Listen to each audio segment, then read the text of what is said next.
पंजाबी प्यारिओ जीवन जोगिओ जुग जुग जीवो।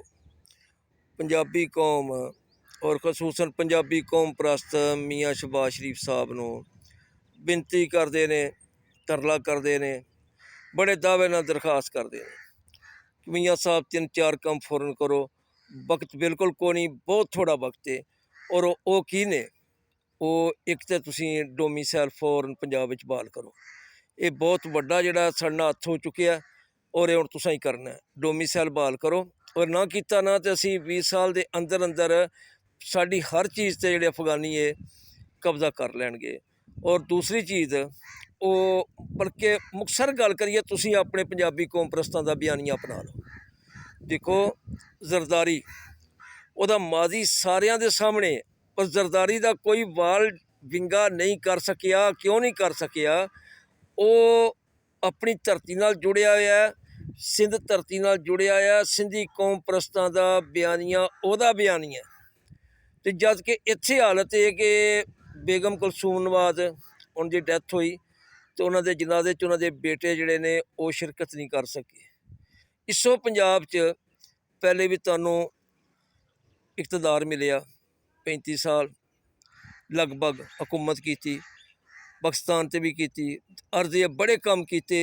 तुसीं जिहड़ा सड़कां बनवाइयां, मोटरवे बनवाई, इमारतां बनवाइयां, दानिश स्कूल बनाए, लेकिन उहदा सिला की मिलिया? सिला की मिलिया तुहाडे सामने है। और इहदी वजह की सी? जद कि इन्हां चों अद्धा काम भी जरदारी नहीं किया सिंध विच।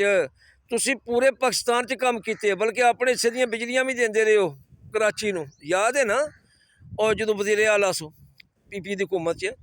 अच्छा, ये बावजूद जो ਉਹਦਾ नतीजा निकलिया ਤੁਹਾਡੇ सामने, ਇਹਦੀ हर गल की कोई ना कोई वजह होंदी है। वजह ऐसी कि तुसी धरती नाल जुड़े नहीं सो, तुसी होंदे कौम प्रस्त। मैं देखदा किहड़ा माई दा लाल तुहानूं पांदा है हत्थ, और फिर तुसी ਇਹਦੀ बरकत देख चुके हो। 1988 विच याद है आपां नारा एक लाया सी, जाग पंजाबी जाग, तो साढ़े ख्वाब ख्याल च भी नहीं सी कि वजीर आजम बनांगे। बेगम साहबा का बयान मैं खुद पढ़िया, मैं उदों पढ़दा सा स्कूल च, कॉलेज सा।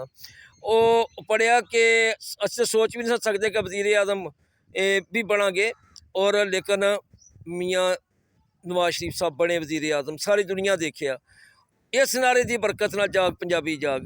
अज तो जवाब भी भरवा आएगा, अज तो सिंध में भी पंजाबी लहर मजबूत है। अज तो बच्चा बच्चा साडा जिहड़ा है ना वो जागदा पिया। हुण तो इत्थे तक नौबत आ गई कि शहबाज गिल ते चौधरी फवाद तक बयान दिता, रणजीत सिंह साडा हीरो है। और यार धरती की गल की ना, इन्हें आख्या जी भगत सिंह नूं और अपने राय अहमद खान खरल इन्हों कोर्स में शामिल किया जाए। तो हाँ, एक चीज़ होर करनी, जो मुराद रास मटरवा जिहड़ा इन्हें हथ किया साडे बच्चों नाल, जिहड़ा उर्दू सिलेबस विच इन्हें गिण गिण के UP-CP का जो बंदा जिस ना तरीके खिलाफत दौरान जंगे आज़ादी दौरान बाहर निकल के निछ भी मार दी है, उन्होंने साडा हीरो बना दिता। भाई सानू कबूल नहीं, वो कढ़ के तो अपने हीरो पाओ। और ये चीज़ पहले PTI की हुकूमत भी तस्लीम कर चुकी, जो ना किया नहीं। और तुसी अगर एक काम करोगे तो मैं लिख के दे सकना, तुहानू जरूरत ही कोई नहीं किसी की, किसी होर जमात की एवें इन्हां दे आसरे लैण। ये तुहाडियां कंधाड़ियां ते चढ़ के जरदारी ते मुल्लां जिहड़ा है ना, ये प्रेम रस चूसरे दे मजे इकतदार दे लै रहे ने और लैणगे। इन तुहानू इन्हां दी लोड़ नहीं। तुसीं सिर्फ अपने पंजाब नाल सीधे हो जाओ, तुहानू सब कुछ मिलेगा, इकतदार भी मिलेगा, इज्जत भी मिलेगी, और तुहाडे नाल कोई वेख भी नहीं सकेगा। सीधी गल है, जिन्हें तुसीं काम कीते सन। नुकसा अपने च एक ही सी कि आपां धरती नाल उंज नहीं सन जुड़े जिवें जुड़ना चाहिदा सी।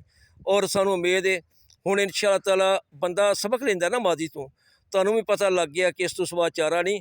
और मियाँ साहब जिन्ना कौम तरक्की की है, वह कौम परस्ती तो बगैर नहीं की है। पूरी दुनिया की तारीख कोई देख लो, स्वीडन देख लो, इंग्लैंड चले जाओ, कोई मुल्क देख लो, उन्हें अगर तरक्की की तो उन्हें कौम परस्ती सी तां तरक्की हुई।